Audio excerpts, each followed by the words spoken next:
Peace. This is Keisha Naima Robertson. So today I'm doing another video. In this video, I want to talk about. So I addressed emotional dysregulation in the other video that I did, my most recent video, and then so today it's a continuation. And so what I did is I wrote this whole series of discussions that I wanted to have around trauma and dysregulation. And I know the stuff that I talk about is a little bit heavy, but I'm not directly engaged in a clinical therapeutic treatment. But what I'm doing is very similar to what I think would benefit me if I were to pursue therapy at this time. Um, so, what I wanted to talk about today is um, looking at emotional dysregulation and how it impacts relationships. So, in general, emotional dysregulation talks about the basically a myriad of dysfunctional emotions that are seemingly difficult to control or kind of compartmentalize. And so that kind of leads to a feeling of a sense of complete emotional and spiritual bewilderment. You kind of feel like you're just out of sorts. For some people, it may manifest as a panic attack. It can be nightmares. It can be anxiety attacks. It can be psychogenic seizures. There are just a number of different ways when the body is neurologically off balance that it can impact. But psychogenic seizures are actually not, although I think it, I'm not a neurologist, but I think the impetus is a neurological response because in researching it, some of the experiences and some of the things that I read about, I think is related to a histamine response, which is very similar. So histamine is a part of the immune system that responds to inflammation in the body. So stress, cortisol, and also can respond to cortisol as well. So I don't want not to get too science heavy. But what I wanted to look at today is I think I've had one of the deepest revelations that I've had in a while. Like yesterday, I didn't really have a good day. It's been challenging. One of my biggest is like an ambient challenge in everything that I face, and I really have some other stuff that I need to get done. But one of these, like kind of like this ambient, like a this it's like a background stressor, for lack of a better word, is like this strained relationship that I have with my co-parent, my daughter's biological father. And just in general, like I really have begun to wonder about like my romantic destiny. Will I ever meet and be, because I'm divorced. I was married for 6 years, but we only lived together as husband and wife for 3, and then we lived together before that. We were only married. Well, we didn't live as husband and wife. We lived together for 3 years, 2 as husband and wife, right? 3 as husband and wife. But we had lived together. I think we were together longer than I remember. 2000, and we got divorced. No, we were together 9 years. So we started living together in 2001. We lived together from 2001 to 2003. Then we got married in 2003. Then we lived together until 2006. And then we separated in 2006. And then in 2007, oh no. So anyway, that's beside the point. The point that I was making is one of the things, and I was young, I was in my early 20s. Well, not so young, but one of the things I wanted to kind of address is like the way trauma shows up for me. One of the biggest traumatic events is my mother being incarcerated, and I'm not trying to say this to like give all this extra energy to it, but I think that there is a whole population of people who are suffering and who have pain and who needs to be ministered. A lot of times the ministry goes to like the particular symptoms of the untreated trauma or the unhealed trauma, whether it's incarceration, whether it's drug addiction. We'll deal with those issues without dealing with the core issue as to why you started self-medicating to a point that you became addicted and it disrupted your life. Or why did you start demonstrating this attention-seeking behavior that then evolved to deviance that then led to your incarceration. So for those components, and those are very relevant points, because not everybody that's incarcerated has some traumatic event that led them down that path, or everyone that takes drugs has some traumatic event that led them down that path. I'm just saying that there is more likely ministries and outreach resources that are directed to those things, but aren't necessarily directed to understanding where it comes from. And if it does, it comes in research and it's kind of treated as these not oppositional, but separate, fragmented experiences, when I think, because often, and one of the reasons why, in terms of being ethically responsible, um, in some cases there's a direct link to establish causation, but in most times it's correlation. That these existing factors, when salient, in a particular household or an individual's life, can often lead to these adverse outcomes or a maladaptive behavior. So with all of that said, so one of the ways I started trying to counteract what were symptoms of this traumatic experience was I tried to rush into a relationship. I tried to rush to get married. I tried to rush and have this sense of stability. And what I was searching for is this girding stability that was missing, because in the foundation of my family there was so much brokenness that it was never properly addressed. I wasn't old enough yet for my mother to have that discussion with me about why my biological father was absent, because by the time I reached that age, our whole life changed. She then went, and when I really started having questions to kind of be like, yo, something's not up, and she wasn't available to have those discussions with me. So then that became, and I'm not trying to harp on it and make it be like, oh, it was so, but I can understand that that's one of the reasons why I have some of the experiences that I have. And I think it's a snare that Satan then uses to tell me that I will never be acceptable. I will never be good enough, that I will always be abandoned, and I need to fear that this is going to happen, and I should always live in fear because something bad is always around the corner going to happen. And so then it messes with my mind. It makes me depressed. It makes me anxious. It makes me fearful. So it's a toxic pathology, thought pathology, that I have to divorce and separate, dispel, and dissipate. Period. I was listening to Sharina Cole, I believe is her name. She does commentary on the Willie Moore Jr. show, and I was listening to her last night, and she was talking about how she would often say, oh, I really am working through anxiety. And she realized, she was like, I don't think it was so much that I had anxiety, but I had connections to toxic experiences that I kept reliving, and I became anxious about it. And while she was talking about it, I was just like, yeah, that makes sense, and then I started thinking deeper, and it really wasn't even deliberate. I have been praying, and my prayers are not necessarily as long as other people's, maybe, but, and that not even, and I have to work on not comparing myself and not sounding, I worry and I get so insecure about trying to seem like I'm more than, like, as if I'm presenting myself as more than what I am. And so I'm working through that too. But I say all that to say, what happened to me is I started, so I had said this prayer because here recently, my birthday is next week. I'm going to be 43, and I really want to I desire to be in a romantic relationship.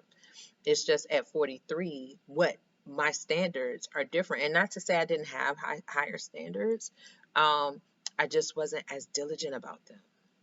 I have a standard that I don't want to deviate from. And if that means that I'm going to be lonely, and I have been, because it's like, even when you try to date, it's like you still end up making these compromises. So unless I meet someone who is on the same page and has parallel values and is already there, I end up kind of being by myself, and it's lonely, and I also have to work on having friendships. So in general, the disruption for me is in how I connect with others, my ability to establish interpersonal connections.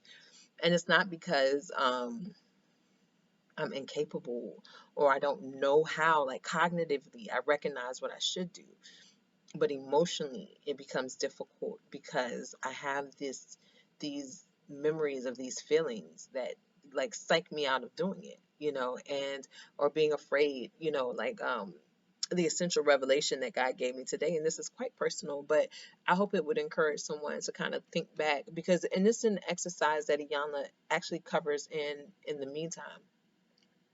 And I've done so many exercises, and it's so interesting. The more you kind of explore yourself, the more you're compelled to research.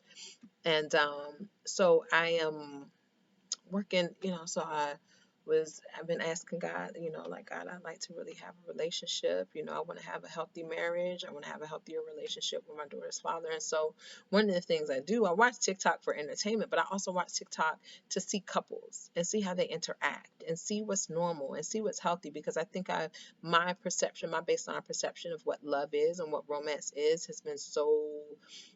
um has been so manipulated by, like the standard is what's in movies, which is not always the case. It's not even realistic.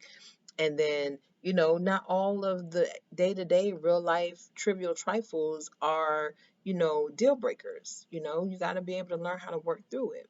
So, but I feel like anytime there's a challenge, like, oh my God, it's all going to happen. I know the next thing is going to be a broke up. It's going to be a breakup. It's going to be this. It's going to be that. And it's slightly narcissistic in that other people have the right to own their feelings without you compelling them with guilt and making them feel like it's not a safe space to be able to express how they're feeling. That in and of itself is a toxic measure of communication.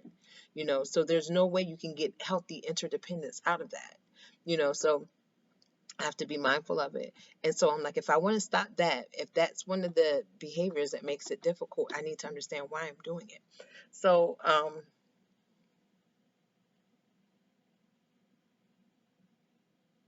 and this is really personal, so I don't even know if I'm gonna be able to post it. But so when everything happened with my mom, I think one of the challenging things is, and when you do like emotional trauma work, one of the things they talk about is working with the wounded inner child, especially if there's childhood trauma or childhood emotional neglect. And childhood emotional neglect, again, like I said, and I think I mentioned it in a previous video, it doesn't necessarily mean that, um, someone deliberately was like, oh, we're not paying, because neglect is such an ugly and nasty word. Sometimes it's because people don't have, maybe not necessarily may not be gifted in that particular area in terms of their emotional solvency. So they don't necessarily know to check on you because that's not something that they're accustomed to doing, or it's not something that they particularly value, because some people may have had parents, that were incredibly nurturing, incredibly caring, but they weren't children that were that way. It kind of was like, oh my, and so that was a part of who they were. And so that's why it's so different. When you become a parent, you have to be able to put your personal preferences aside, still prioritize yourself and understanding who you are, but you also have now an obligation to God and to your child and to yourself to be available to them in the way that they need to properly heal.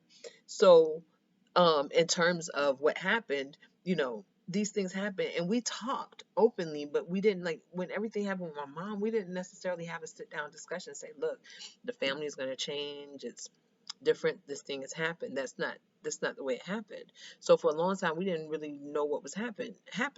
She just wasn't there, and so it's like you kind of wonder what happened and everything else, and that's difficult. So one of the challenges I had, even in my most recent relationship, it's been like 5 years now, since that particular where I was consistently dating the same person for like a year or whatever. But what happened is, like, if he left and didn't call me, like, people, I see TikToks and people joke about it, be like, when you haven't called me in 25 minutes, it's like, oh, are you, you're never going to talk to me again, you don't want me, I would feel like that. And it wouldn't necessarily be that extreme, but it may be like, okay, you said you was going to call me at 8, it is 8:05 and I haven't heard from you, and I may call, no bull, like 25 times, and that was the way my emotional dysregulation was showing up. I was panicking. I was just like, okay, did he not call because there's something wrong with me, because I'm ugly? Have all these kind of thoughts, and, Kanye has that song, you, and I'm not trying to make myself like, oh, I'm so beautiful, I'm so pretty, but I have to definitely stop putting myself down and telling myself that I'm ugly and I'm this and I'm that, because regardless, I may not be everybody's cup of tea. I may not be the most attractive, I definitely know I don't have the best body, but what I have is what I have, and I'm, and I have to be able to love myself if I want somebody else to love me, right? So I had to stop telling myself that, and I still work through it. It's still very, very difficult for me.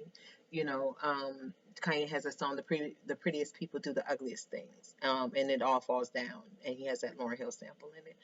Um, and so we can do the ugliest things to ourselves. My granny used to say that all the time. Like, she's like, don't behave so ugly. So when we're self-hating, when we allow the spirit of unchecked ego, because that's the biggest thing, because in Raul Neffer's Meduna Tear, he talks about the ego, and how ego can work contrary because ego is so flesh-based.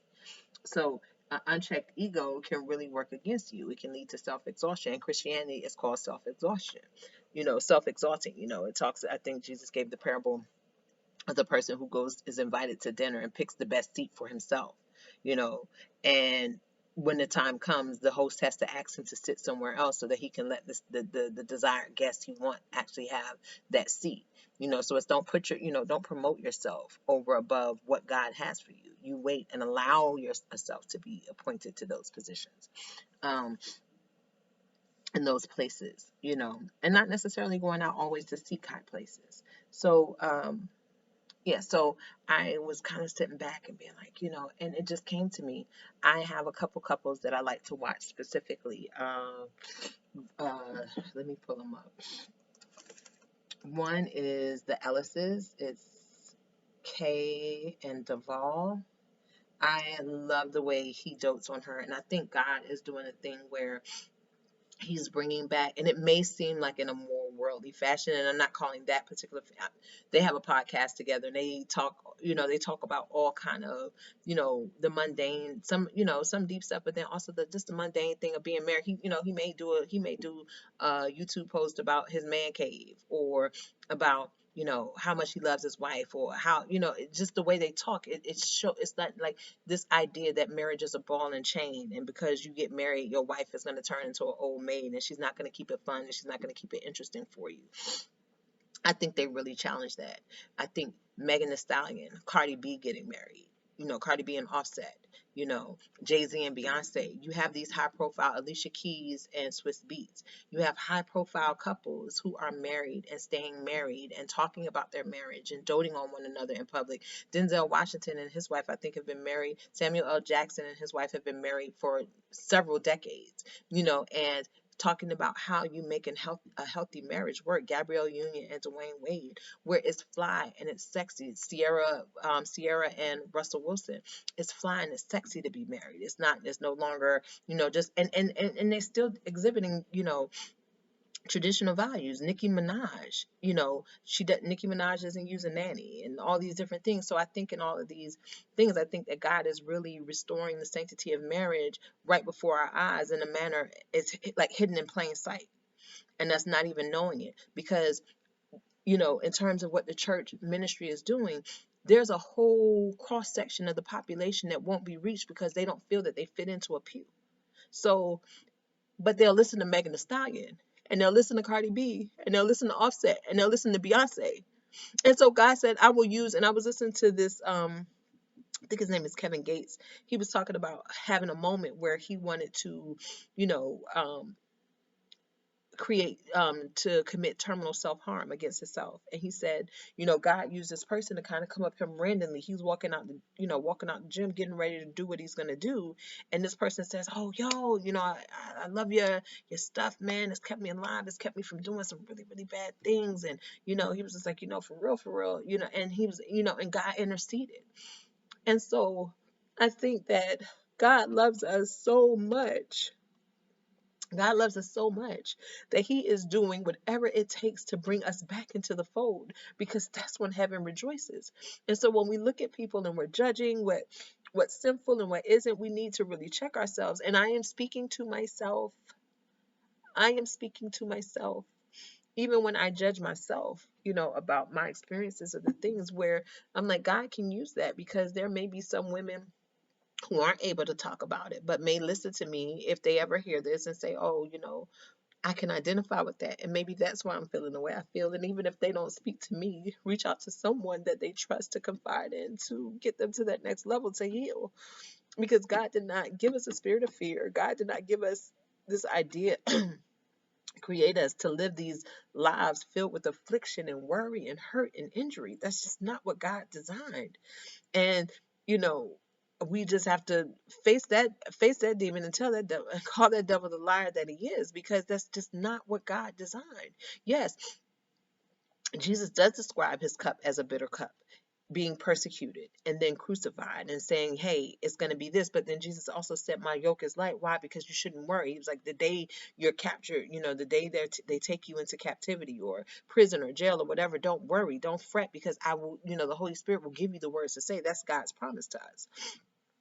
So even in the challenges, we should be peace. Like, we should be at peace, because that's what Job said. Whether I'm abased or abound, I will bless the Lord with all my heart, like regardless of whatever, because God gives it and God takes it away. So I kind of got off on a tangent, but so I was saying the way God was using these examples to get me to see, because it's not so much like the big ideas, like, okay, what is a covenant marriage and what is this and what is that? It's not so much that. It's when we're in the house and I feel insecure and I want you to assure me, and I want you, and I'm feeling clingy and you're feeling distant, and I take it so personal that now I'm mad at you for 4 or 5 days, and that festers into something else, and then I keep bringing it up over and over again, because in that moment I don't know how to have a soft moment, and or you don't know how to allow me to have that soft moment with you in a way that I'm looking for it to happen. So it's like he did one video on him having his wife making his do his vitamins for him, and he was like, your wife love you when she got this right here. And he had his little vitamin organizer out, and she just came over, and she just like kind of like, and you need to take it, whatever, she getting on him, and then she just kissed him, like she just kissed him on the cheek, and like, and he was like, oh, I can't, I want, and she was like, no, not until you get your vitamins or whatever, like those soft moments, like I wouldn't know. Me personally, I would often get into, well, I don't know why I do it, because you don't even do what I asked you to do, and blah blah blah blah blah. You don't do it, like just in that moment. It wasn't even about really about the vitamins, as much as that was his way of saying, baby, I love you and I appreciate you. So even if he doesn't say, baby, I love you and I appreciate you, him saying that was saying, baby, I love you and I appreciate you. I see you. Thank you. And sometimes, I don't know how to see that easily. It's hard. It's really difficult for me. Or when it comes down to like today they posted this video. She was doing her meal prep. He just looks so enamored with her, through her pregnancy, through everything. Like he is so proud that she is the mother of his children. And I want that for myself, and not in an envious manner, even not in an envious manner at all. In an adoration, like that's what God can do between two people who love each other and who are submitted to God. That's an amazing thing. So I was really kind of looking at them today, and I don't know what it was. Like he did something. He was just like, you see, let me tell you how he was like, let me tell you how, and I think I'm gonna try to link the video. He was like, let me tell you how they on this thing. They got scale and everything. They wearing their meat sizes and all this stuff like this. And she talking, and she was like, yeah, because it's not a game, and I told you, blah blah blah blah blah. And he came over, and she just kissed him, and she's just like, yeah, I love you, baby. And it's not like this big dramatic thing and all this kind of stuff like that. It's not even. And it's just really like those little moments that I don't know how to experience. And I think I said it before, like I watched this other couple on TikTok, and the way he dotes on her, I see a lot of couples where it's like a prank, and it's just the way they handle it. It's not like, oh, the world is over. It's kind of like it turns into a soft moment that you can laugh at. And I think it's such a blessing, and it's a skill. That's the Holy Spirit at work, because love is not easily offended, you know. Um, and that's one of the things, like letting down your guards. And so I see that, and I see that that's an area that I struggle with. So I know that I still have healing to do and still work to get towards wholeness, but I also know that I can't just settle for somebody to keep me company because I'm lonely or because I'm bored or because whatever. I know that he has to be purposed by God. God is going to have to raise him up. God is going to have to work on his heart because he's going to need a special measure of patience to be able to love me when I'm prickly and be able to tell me, baby, that's not what I meant. Where, because some men will, their egos will be hurt, because I will go to snapping off. I talk back, and it's like he would need to be like, he would have to be able to, you ain't even have to get all that hype. I'm just saying, I think, it's whatever, whatever. And so whichever way, we still cool, and this is what we're gonna do, because this is it. Because it could be like, oh, you don't think this is good? Okay, well, fine. I just, and then I'm going to the closet, and I can't find no clothes, and I don't know, because if you had told me earlier, like I asked you to, then I would have been ready, and blah blah blah blah blah. Okay, baby, I'm waiting. I'm downstairs. Change of clothes. We got all day. If we don't go to this one, we might miss our reservation, but we can go somewhere else. It doesn't matter. Like, it's gonna take that kind of patience. It's gonna take that kind of, and it's gonna take that kind of accountability to also be able to come back to me later and have a conversation and be able to say, I can understand what you were feeling, and or even if he doesn't understand, I recognize that you were feeling such and such, but it's still very important that you understand, blah blah blah blah blah. That's what it's going to need for me to grow through my marriage into the places that I feel that God is calling me to. Because I definitely feel that, God is calling me to work in family ministry, and I just, that has been a passion of mine all my life. It's just the manner of which I thought I was going to achieve it. I said I wanted to be an evangelist when I was in the 6th grade.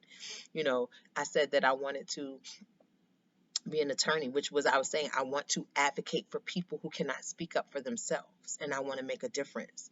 So, and I mean, whether it's a difference in my mistakes and people learning from my mistakes, or if it's a difference in me being able to share ideas and experiences and a testimony, or share my witness in a way that it makes people feel compelled to do something different and make them go to God, then, God has used me. So, going back to my initial point was just that, um, one of the reasons why I think I have these prickly reactions is this idea of a lack of closure. When my mother, and that's one of the things, like, even when I break up, I was just like, just tell me why. I just need to understand why.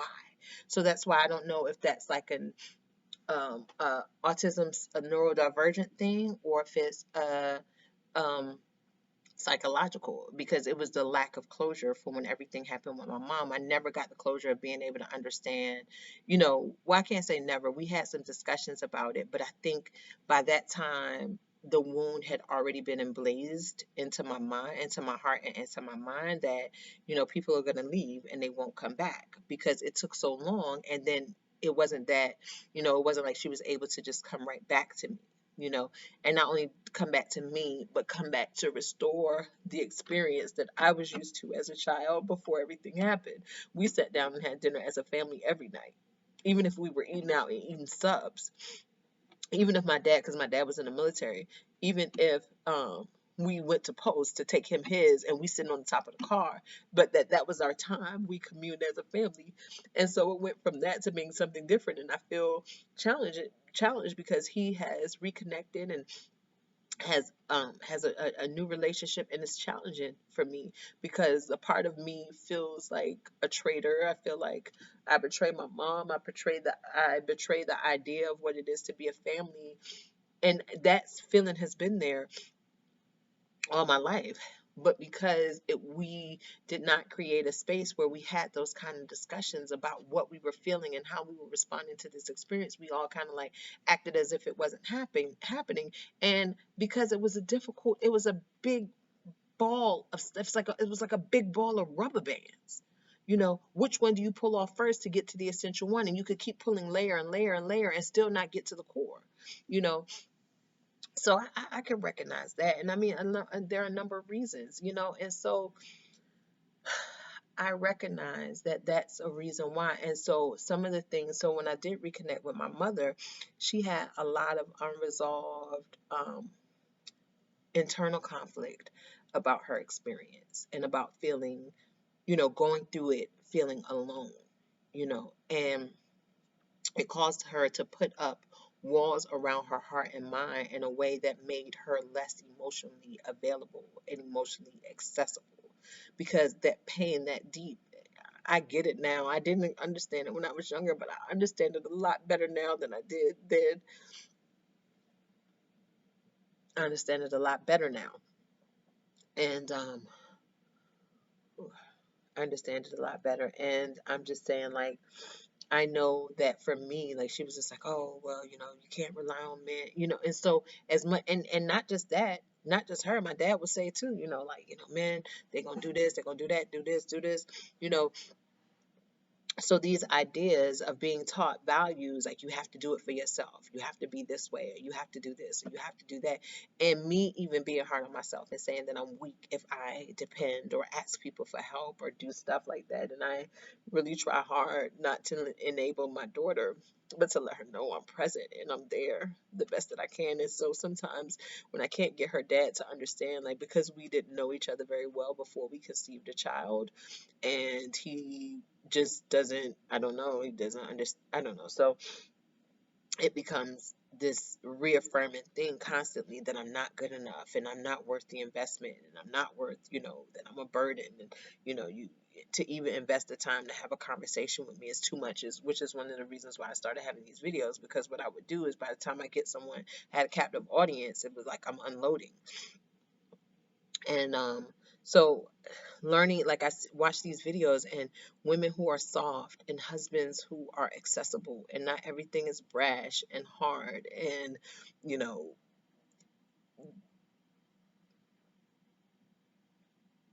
abrasive, that it can be gentle and it can be love, even in disagreement, you know but when you have people that are just genuinely happy and genuinely love each other, and I'm like, and sometimes I'll watch and I'm like, see, these people are happy.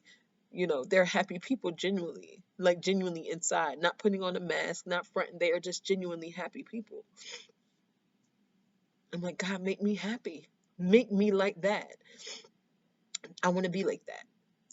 And it's just taking time. And and if I had to do it over, I wouldn't have gotten married because I wasn't ready emotionally. Cognitively, I had ideas, and then, excuse me, to go on so much to say, like, oh, I'm only going to get married once, and if I get divorced, no. I desire and I pray to God that God loves me enough to give me an opportunity to get married again and allow me to grow into what it means to be a wife, beyond, oh, I can cook and I could do this, but, and oh, I know how to appease. No, that I met someone that we can stand up toe to toe, have arguments, we disagree, whatever. And Michelle Pfeiffer and Bruce Willis has this movie, The Story of Us.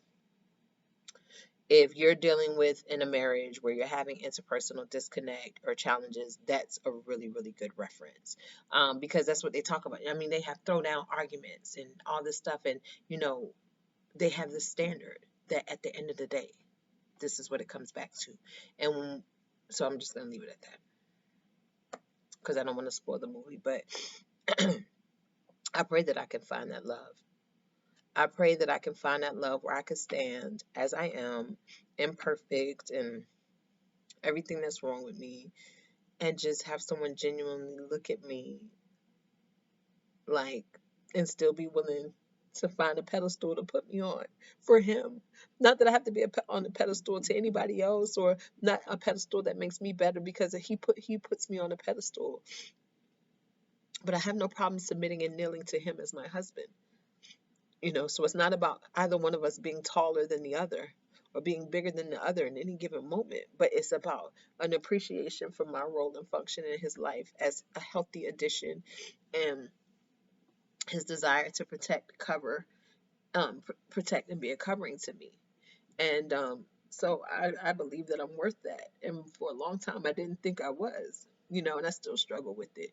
I'm like, if I see a guy and I may say, oh, he's attractive, but oh, he'll never be attracted to me. And he may not, he may straight up be like, oh, no, I don't like you, but it wouldn't be because, I mean, he has a right to have his own preferences, And so let's say but I would say, oh, because I'm not pretty enough. And if he would know where I came from, he wouldn't, there's no way. I mean, there's something good about me, and so yeah, my little natural hair. So I think I'm gonna end up taking these. I'm about to start pulling on my hair. So that's one of my stemming. I will pull my braids out and rebraid them over and over again. I was just getting ready to start stemming. That was just a deep breakthrough for me today, and because now I know, when I see these videos and I see these women, and I'm like, okay, that's where I lack.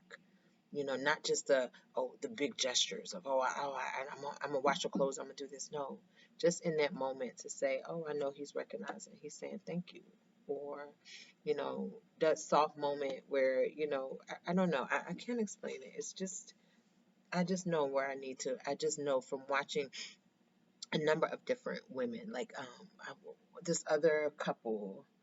I need to see. Let me see. Um, they're always playing pranks on each other, and I think they're the cutest thing. And the Beverly Halls, I think, are really really cute. They are like fashion. He's a fashion gentleman. She's a fashion diva. Like both of them, and they have their thing and they share it and they come together on it. And I'm trying to see if I can find this video. Kyle and Jazz, they do it too. So let me try to see this couple and the Watlow gang. I like them too. I think they love on each other, Divine.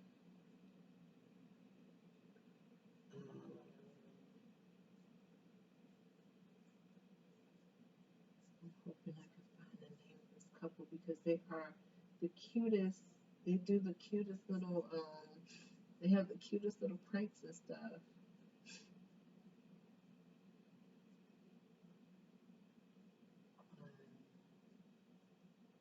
Um, oh, no, it's not. Well, Roger and Talia is another couple, but this other couple, so they're the Scots. The other couple is the Scots too. And I mean, he caters to her in such a beautiful way, and she caters to him. And I'm like, what makes them a handsome couple, a beautiful couple, is not just it's the way they look at each other. It's the way they joke with one another. It's the way, she could be sitting there and like, it's been so long, she could be sitting there and it's like, babe, can you get me something to drink? And he's like, okay. And I see a lot of couples, not just them, a lot of couples I see, and it's a prank, but just the fact that the husband does it without a question, he's not like rolling his eyes like, man, I'm gonna get it, I'm gonna do it. It's like, you want anything else? All right. Okay. And I think I have not experienced that kind of love in so long. I don't think, I mean, the last guy I dated was kind of like that. That was his way of saying, like, if he's going to get himself something, he'll go get it. You know, he'll go get me something too, kind of thing. But to have it consistently in a lasting manner, my ex-husband catered to me, and I'm not trying to put my business out there. People think, but he wasn't that way. Like, it would still be like, all right, oh God. But just genuinely, it's like with the Scots, both Scott families, it just seems like they find pleasure in doing it. Like, it's like, my wife wants this and I want to get this for her because I know it's going to make her happy. I think that is such a gift, and I think the women and those that it looks like they know it and they recognize it and they see it, which makes it that much more beautiful because it's not even like it's like they expect it and they don't think anything different. And I don't think they become prima donnas or anything. It's just kind of like, okay, this is what we have and this is the way we love each other. And I think that that's such a beautiful thing. And so I just think it's a very beautiful thing. And I pray that God blesses me in that way. I really do. I really do. And I would tell my daughter's father all the time when, we would kind of play vacillate in these gray areas where we have a child together, which is one of the most important things you can do, but there's no romantic connection and no romantic commitment. That is such an awkward space because here we are. How can we raise a human being together in love and we're not demonstrating love to one another? It's difficult for me to wrap my mind around that. So then I respond with, okay, we need some set rules and regulations for how this is going to function and how we're going to hold each other accountable, because we don't have that romantic piece to fall back on. What we have to have is like this legalistic idea of what it means to parent. And he pushes back against that, but then there's not another alternative outside of you relegating me to being, you know, a convenient distraction when stuff isn't going better elsewhere. So how does that leave me in position to even get myself girded and into a healthy covenant marriage and relationship, so that at both points she's benefiting from two healthy households? So I just think it's just, it's the magnum opus of romance, and I don't know. So I'm praying to God, like I said, it would take a miracle, but those are things that, I genuinely admire, finding those people, finding that person that you love, and just, you know, and, music said it best, and don't change. Like, I'll love you when your hair turn gray, I'm going to love you because Ed Sheeran has a song called Perfect. Like, when you feel you're at your worst, I think you're beautiful. And so that's the same thing. That line, in Ed Sheeran's song, he's like, it's like something, um, you whispered under your breath, you look, when you said you looked a mess, I whispered underneath my breath, I don't deserve it, darling, you look perfect tonight. You know, it's a beautiful thing. And so a few months back, I posted this Lil Wayne song last month, I think it was, or in November, and it's How to Love. And I said again how I felt that song was so beautiful. I was just like, if a man could understand that song, he would understand me. And the references, and I think people took it the wrong way because a lot of the references in the song are, popping bottles and stripping and all that kind of stuff like that. I don't look at it like that. I look at the overall theme is finding a woman, seeing this broken marigold, and treating her like the lotus that she truly is, you know, and treating her and getting her to see herself as a lotus and not as a broken marigold, you know, and it's very similar. And I was saying, I did my personal reflection. It wasn't a video that I posted, but I had a personal reflection that I did, and I was just like, to me, it was no difference in that song and it being the movie Must Love Dogs. In the movie Must Love Dogs, it was like there was this scene when Diane Lane's character first meets John Cusack's character, because they meet online, and this is their first date, and she's just emotional and everything else, and she's thinking, the date went terrible and everything else, and he says to his friend after the date, he was like, she is like, and this is not the exact words, but like, excuse me, magnificent, like a magnificent mess almost is what he's describing.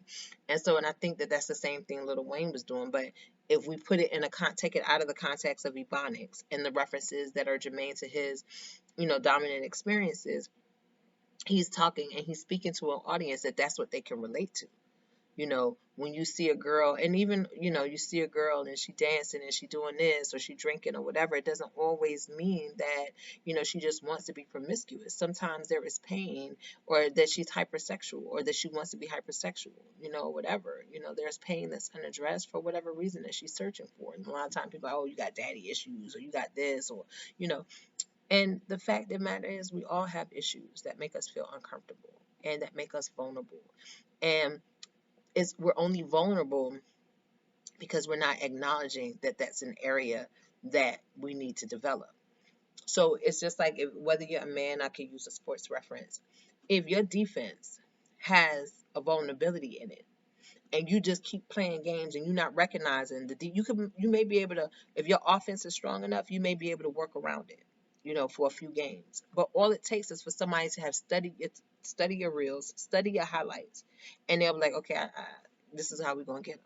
And they may not even have to have a strong defense, a strong offense, because the defense wins games. So if they're able to exploit the weaknesses of you as an opponent, which is what the adversary does. I recognize that this is the area that you struggle with. So if I'm struggling, and the other day Erica Campbell was talking about meditations of our heart. Meditations of our heart translates into self-talk or internal dialogue, or even intrusive thoughts. Because the intrusive thoughts are Satan's way of magnetizing the vulnerabilities in our spirit for negative energy that's in the atmosphere. So um my lips all chapped. So I say all that to say that I just think that there just has to be healing. For me, I have to learn, so even in me, like, changing and speaking to those things that would tell me I'm less than. When those thoughts start coming up, oh, you're not gonna be able to do that, or they don't want you. Before I let it come out of my mouth, redirecting and recharging that thought with something else, and it's going to take time. And so even with me surrounding myself, I have to surround myself with people who speak that way. I have to surround myself with information that reads that way, and because I will block every best blessing that God sends my way, because I am conditioned to believe that if it feels good, it must mean that pain is coming soon. I was so happy to be pregnant, so happy to be pregnant, and then the pain of delivering her. But then what I had to be able to realize is, once I got through the pain of labor and delivery, I was back to the pleasure of holding her and loving her and seeing this beautiful human being that grew inside of my womb, and I'm holding her in my arms. When I see my daughter now and all that she's been through, I'm like, yo, you are an exquisite example of God's grace. You're beautiful. So every time the devil tries to tell me, like, I can't think good about myself, I can't have a positive outlook on how things are going to change, and, what I can expect, I just have to keep telling myself that it's a lie. It's a lie. It's not true. It's not true that God can turn around my experiences. God can give me, and it's not that everything was all bad. Sometimes I was in a good place with materially, but I was in an unhealthy place emotionally. Sometimes I am in a healthier place emotionally now, but I may not be in the place where I have the material possessions that I want. So it's just about negotiating the balance and being able to exist in the space between the two, and I think that's just it. And I sincerely believe that God genuinely has a husband who is going to, um, who's just going to love me, you know. And I just gotta believe that. So um, this video is longer again. I said I wanted to put up some poetry and do some poetry. Today, like I said, yesterday was a pretty challenging day, and it's been rough.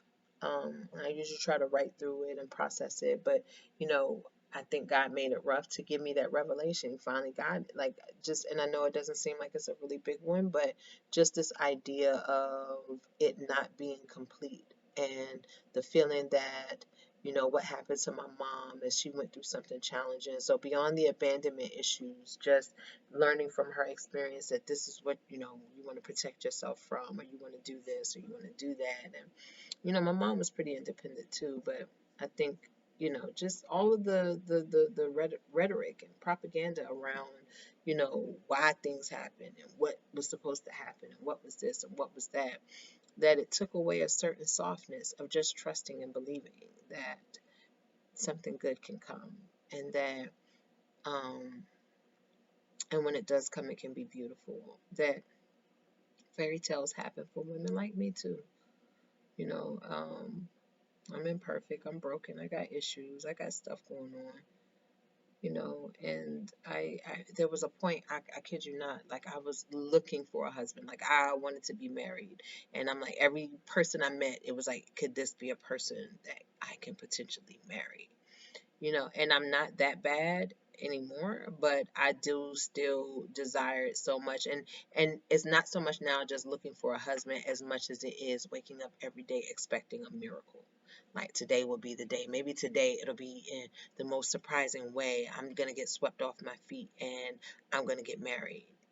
Or I'll meet a husband that's gonna marry me, and not just for the sake of financial security, but genuinely saying like we in these trenches together, and not just trenches, but we are pushing towards, yeah, manifesting all of that good stuff, all of the beautiful things, all of the wonderful memories, the quiet moments, those still moments where we are just sitting in the bed watching TV and reading, or, you know, I can go to the grocery store with the expectation of pulling into the driveway, and he is, grabbing the groceries from the car. Like, what? You got them? I got this. We good. Go chill. And I saw this one prank, and it was one of and it's kind of gross, but um it was two. It was like she pranked that she had a stain on her pants, and he was basically he saw her and was just like, why would you wear white when you're on your cycle, and kind of fussing a little bit. And she's like, no, there's no stain. And he was like, come on, this is what we're gonna do. He was like, don't worry. She was in the kitchen trying to cook. He was like, don't worry about it. He was like, just leave it. Come on, I'm about to bring you a bath so you can go. And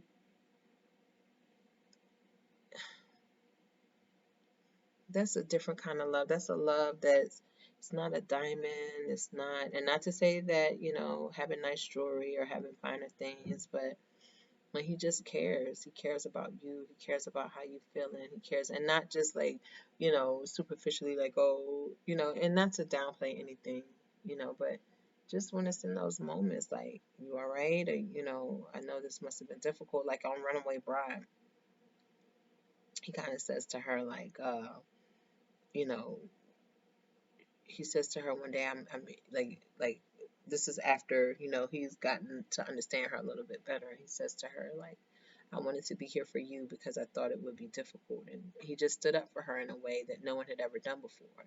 And it was unnerving, and it was emotionally dysregulating because it forced her to unmask herself and recognize that she wasn't always comfortable with the way she was being treated, but she had learned to accept it because it was coming from people that she loved, and it was all in good fun. So like I said, I don't know who I'm speaking to, and I don't know if any of this really even makes sense to anyone else.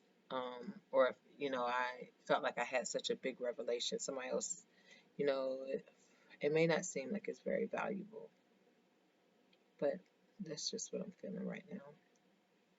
So I love and appreciate anybody who watches this video. If you take a moment to watch it with a good heart, or maybe you don't. Maybe you pick it apart and tell me, I don't know. I'm trying to change the way I think. Like for so long, I was expecting like that people would like me. I had such a distorted and really struggled with feelings of grandeur, and I still struggle with it, But now I recognize that that's what it is, and so I'm constantly trying to humble myself by saying, "Oh, you're not all of that," or whatever. And so that really is borderline.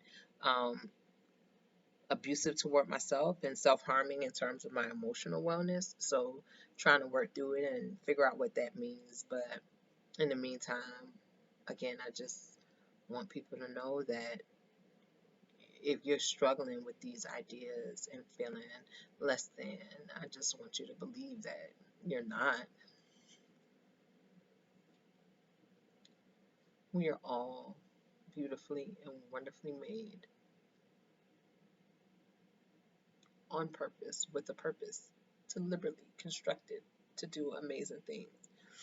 And I think Lisa McClendon has a song, and she talks about she just talks about all her flaws, and she's kind of like, couldn't grow long hair if I tried. Quite the little bony girl all of my life, needed attention. I made some mistakes, and then Mary Mary has a song, Little Black Girl. little girl, not little black girls, little girl. And there are a few songs that kind of speak to that wounded inner child. And so I'm speaking to women.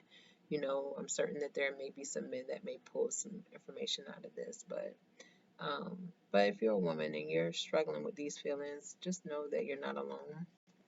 God still, God has a plan and will always have a plan for you. You're not dried up. Because I'm telling you, sometimes I definitely feel like that, like, oh, I'm dried up and old, and which I am old, looking for 43. I really thought I would have more than one child, and it's been really hard kind of working through that. I really, really, really wanted to. So, so I know this upcoming week is going to be a bit challenging too. So I love myself and I love God. And I know that other people love me too, even when I don't feel so good. It doesn't feel like it. I know that I am. So, like I said, this video is really personal, but I think for the most part, I think it still can be. I think I'm still gonna post it, um, and I'm post some other stuff. So I am trying to do a few different things to kind of keep my mind centered on just growing. So look out for more TikToks. If you're on TikTok, definitely look me up. I don't know my handle. And I know that's what it's all about, like these social media platforms. I don't know. I have an Instagram account. I have all of them. I don't use them the way I need to. I'm trying to now, but I just haven't. So, but anyway, be at peace. I love and appreciate you, and have a wonderful day. Later. Peace.